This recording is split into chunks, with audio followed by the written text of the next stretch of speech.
Congresswoman, hey, thank you so much for being with us. I know that you're only able to call in, but give us a quick update on your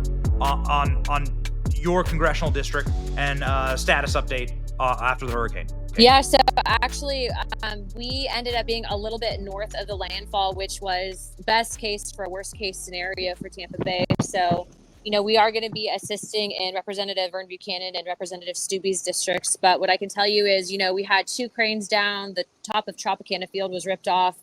All electricity and water is currently down in St. Petersburg. But I actually just talked to Duke Energy. That'll be up and running shortly. And actually, right before this call, Benny, I actually received a phone call from President Biden, if you want to ask about that. Wow. Tell me all about it. So, it's been interesting because Biden has definitely been active in assisting DeSantis in this recovery response for Florida.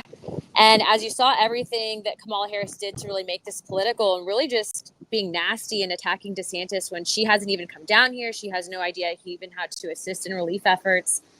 And then really just having a conversation with Biden about what needs to be done for the state of Florida. It was definitely interesting to see kind of that parallel that exists because you really have, the administration and Biden who are assisting DeSantis and then Kamala Harris that is essentially going on national media and lying about DeSantis, lying about what's happening here in Florida. So it's kind of an interesting parallel to see. But what I also can tell you is, from a bipartisan perspective, there's $15 billion of FEMA funding that we're trying to get directly to hurricane relief victims. And Biden is supportive of that. And he also mentioned that $750 for Americans is unacceptable. So, he seems to agree with that.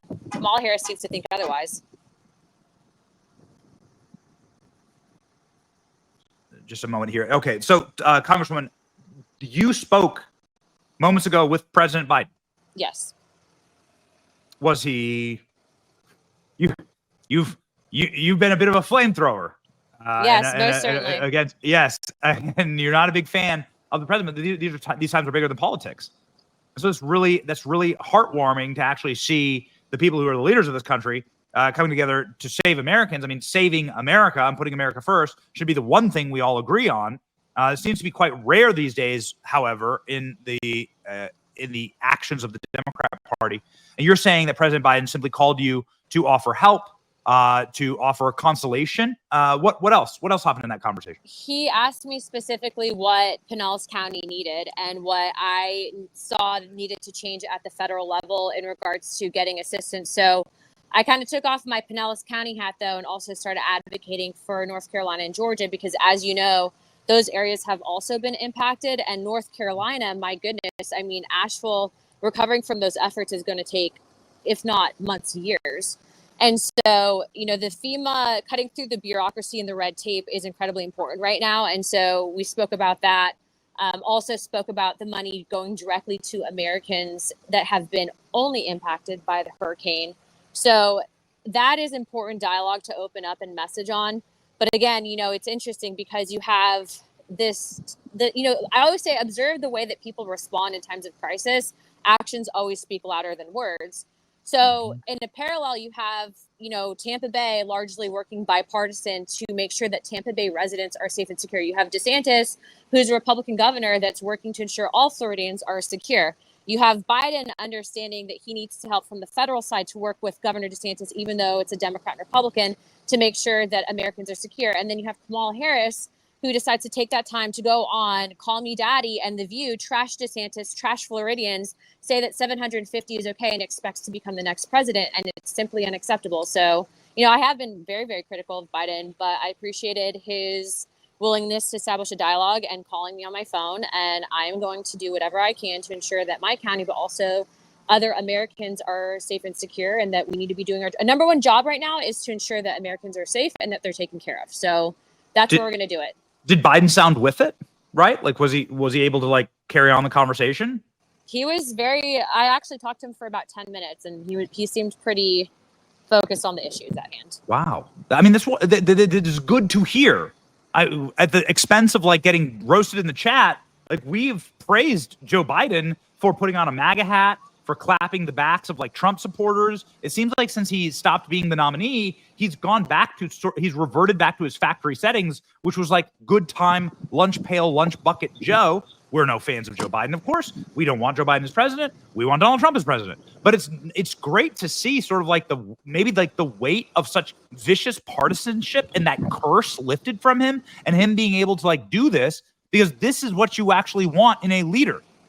Yeah, I will say that it was absolutely refreshing to see that he was willing to call a very conservative critic of his to ensure that Pinellas County Floridians were taken care of. And so we're putting politics aside and focusing on that. Good. Did you get any call from Kamala Harris? Nope.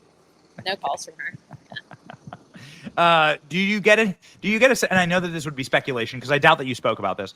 But did you get any sense? Do you have any sense that Joe Biden is actively sabotaging Kamala Harris? Because from our take, Congresswoman, that's what it looks like. So Kamala Harris comes out and critiques DeSantis. Joe Biden's like, I like DeSantis. He's on the ball. He has my number. We're working together. He's now done that multiple times, Congresswoman. I mean, I think it's just, this is one of those situations where you can see who's trying to make it political and you can see who's actually understands the gravity of the position that they hold. And I think that it's very obvious that there's been some issues. Like Jack Posobiec, I think, reported that there was some staffer issues with Harris and Biden's staff, right? But I think that right now he knows that he has his position and he can see what she's doing. He probably doesn't agree with it. I don't agree with how she's handling it. Yeah. But I'm actively sabotaging. I don't know. I don't really want to speculate. But what I can tell you is his response is a world of difference compared to hers. That's for sure. Wow. So it's like more of an indication about what we have at stake in this election. And you really have skin in the game here, right? Your county is hurting, and also the state that you represent, the state of Florida, is hurting. There have been deaths reported. I'm not sure if we have a death toll yet, but I know that there are 25 dead in the Hurricane Helene, and many people who had their lives devastated in this Hurricane Milton. What's the status update as far as damage to your district and throughout the state? Do you have any updates on that? Yeah, we're still waiting on the total for infrastructure damage, but there's no doubt that in addition to the areas that were hit, not mentioning the tornadoes that completely went through, multiple tornadoes making landfall and devastating. I mean, it's been, and it probably will go down as one of the worst hurricanes that Florida has experienced. I think because of how widespread it was. But I will say that Governor DeSantis was ready, not just the first time, but the second time. And compared to the responses in other states, it was also good to see that other governors of other states, Sarah Huckabee Sanders, even Walz was willing to say, hey, we need to stand up and assist. But then you see Kamala Harris again going and trashing DeSantis. So it's just one of these things. It's like, now is not the time to do that. Kamala, take a hint from every other person, to include other prominent Democrats that are saying, hey, we need to focus on residents right now. And, I think that people will see that moving forward. But what I will say is it was actually heartwarming to see that President Trump put up linemen in his hotels, because, those guys, along with our first responders, are the first ones on the ground. They're the ones out there working so hard and sometimes, not really given the credit that's due. So our linemen were taken care of, and I'm very excited for this November. I can tell you, I don't know about how voting's going to look in Florida. Maybe some of these areas go to paper ballot, voter ID in person only. I don't know. I would like to see that, but in the event that it does happen, I'm going to be there on election day, and I encourage you all to do it as well. So this is a great point. We talked about this at the start of the show. The difference in the way that Kamala Harris, because on the ballot it's not going to be Joe Biden. It's going to be Kamala Harris versus Donald Trump. And the difference between them, and I'll put it up right now, so on the screen here right now, Congresswoman, is the video of Donald Trump welcoming hundreds of linemen into his resorts to put them up and to help people survive this storm. The difference between America First and America Last here couldn't be more stark. The way that Kamala Harris has handled this and the way that Donald Trump has. Most certainly. And I think that, again, actions speak louder than words. So when you're seeing people respond that way, and you're looking to see what your political leaders and elected officials will do in times of crisis. I mean, this even goes as far about what happened when President Trump was shot, right? Like, his initial reaction was to stand up and say, fight, fight, fight. And I think that that's what we need in our country right now, is a strong alpha energy level leader. That's amazing. Alpha energy. Yes, that's right. Every parent knows it. Thank you again. I know we've said it before, but I want to thank you in closing here, Congresswoman. It is because of your urgent messages that I was able to get my family out. I know that you evacuated as well. You're a young mother, and I just, on behalf of my family, I thank you for your warning. It turned out to be incredibly accurate. This storm could have been much worse, but it did have a direct hit right in the area where we live. And so I just say, once again, profoundly thank you. Thanks, Benny. We'll talk soon. Thanks, Congresswoman.